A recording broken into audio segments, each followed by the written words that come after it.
지금 비트코인 가격이 20% 넘게 오르면서 진짜 찐 상승장인가? 막 의심하고 있는 분위기예요. 그래서 제가 오늘은 진짜 상승장인지 우리가 확인할 수 있는 지표 4가지를 갖고 왔습니다. 근데 그 4가지 중에 딱 한 가지만 불이 켜져 있어요. 그래서 지금부터 어떤 내용인지 한번 설명을 드려볼게요.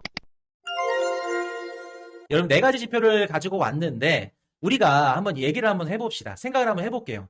진짜 찐 상승이 되려면 막 과열이 붙고 버블이 붙으려면 어떤 자본이 들어와야 될까? 이번에 올해 상반기에 국내 주식 뭐가 막 붙기 시작하면서 과열이 붙었어. SK하이닉스가 300만 원을 넘어서고 막 삼전이 막 30만 원을 막 넘어서고 뭐가 붙으면서 그렇게 과열이 붙었죠? 무조건 레버리지예요. 빚이야 빚. 부채가 붙어야 과열이 붙는 거예요.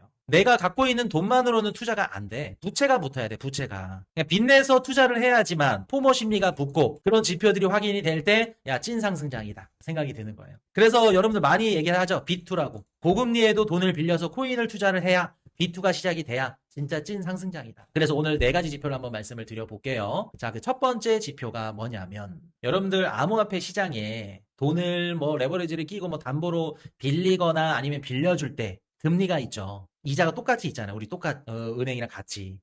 그거를 우리가 뭐라 그러냐면 디파이 바로 스프레드라고, 코인을 빌릴 때 내는 이자 혹은 빌려줄 때 이자가 안전할 때 맡길 때 받는 그 이자보다 얼마나 더 비싼지 차이, 그 스프레드 간격 차이를 갖고 이게 본격적으로 상승장이 시작이 됐는지 안 됐는지를 알 수가 있어요. 여러분들 이게 왜 중요하냐면은 내가 코인을 빌릴 때 내는 이자가 예를 들어서 10%야. 근데 안전하게 맡길 때 받는 이자가 뭐 한 7% 정도야. 그럼 3% 정도 차이가 나. 근데 지금 당장 코인을 안 사면 안 되겠어. 남들 막 다 코인으로 차 사고 막 돈 벌고 아파트 보고 다니고 막 다 떼부자가 됐어. 그러면 내가 코인을 빌릴 때 내는 이자가 한 20%여도 어차피 지금 다 불장이니까 열강을 막 했으니까 이자가 막 10%막 넘게 올라가더라도 그래도 빌려야겠죠. 그래서 안전하게 맡길 때 받는 이자, 예를 들어서 뭐 2%다. 근데 코인을 빌릴 때 내는 공격적인 이자가 한 4%다. 그럼 이 간격 차이가 한 2%죠. 그럼 이거를 우리가 계산해서 수치화해서 상승장이다 아니다라는 걸 확인할 수 있는 거예요. 그래서 보통 시장에서 어떻게 판단을 하냐면 0.5에서 1%면 상승장 진입 신호다. 왜? 0.5에서 1% 이자를 더 주고서라도 코인을 빌려서 수익을 낼 자신이 있으니까 레버리지 막 끌어당기면서 어차피 코인 가격 올라가는데 뭐 0.5, 1%가 대수야?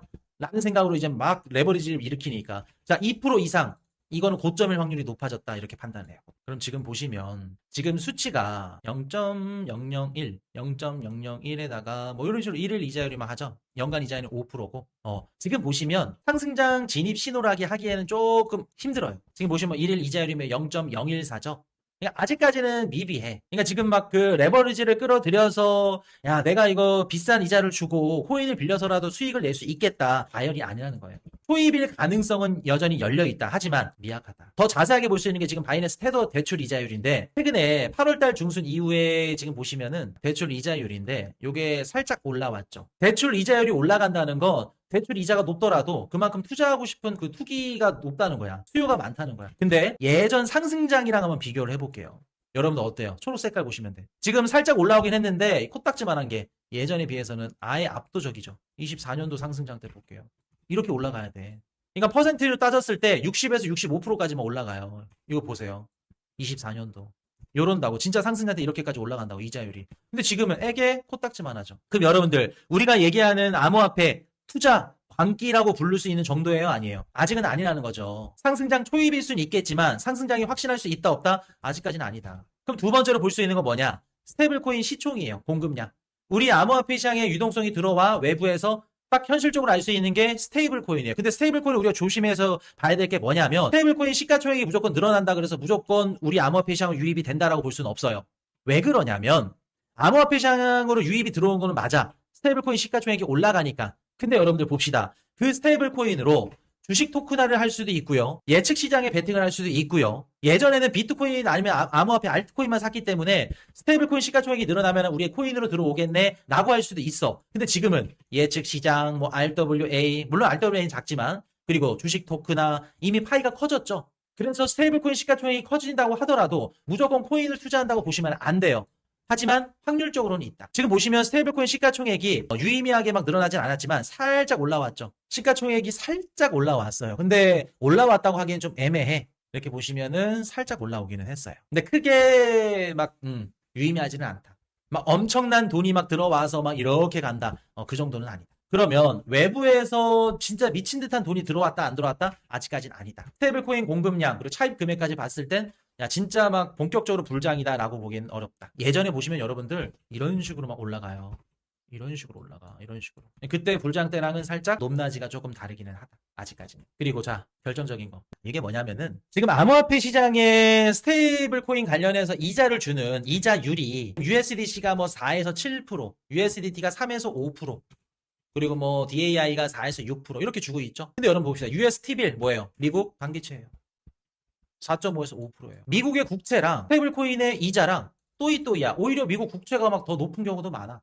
3개월물로 따졌을 때는. 미국 국채보다 이자율이 낮은데 암호화폐 시장에 많은 자본들이 들을 수 있을까? 스테이블 코인의 유입이 좀 늘어날 수 있을까? 아직까지는 매력이 높지 않다는 거예요. 그럼 미국의 단기채 금리가 떨어지려면 연준의 기준금리가 떨어져야겠죠. 그럼 우리가 그냥 이런저런 지표들 말고 미국의 국채 금리랑 그리고 스테이블 코인의 이자율이랑 비교해봤을 때 매력적일까? 그렇지 않다는 거예요, 아직까지. 그럼 앞전에서 말씀드렸던 코인을 빌리는 담보 대출 금리랑 그리고 안전하게 맡겨놨을 때 그 금리 차이, 스프레드 간격 차이도 아직 상승장은 아니었고, 스테이블 코인 공급량도 아직 상승장은 아니었고, 그리고 지금 미국 국채 코인 이자가 더 낮다, 국채보다. 이거까지도 아니에요. 그럼 네 번째, 펀딩비 한번 볼까요? 펀딩비는 봤을 때 유의미하게 좀 많이 올라왔죠. 펀딩 레이트가 뭐냐면은 선물 시장에서 오른다, 혹은 떨어진다. 한쪽에 이제 베팅하는 쪽에 주는 수수료예요.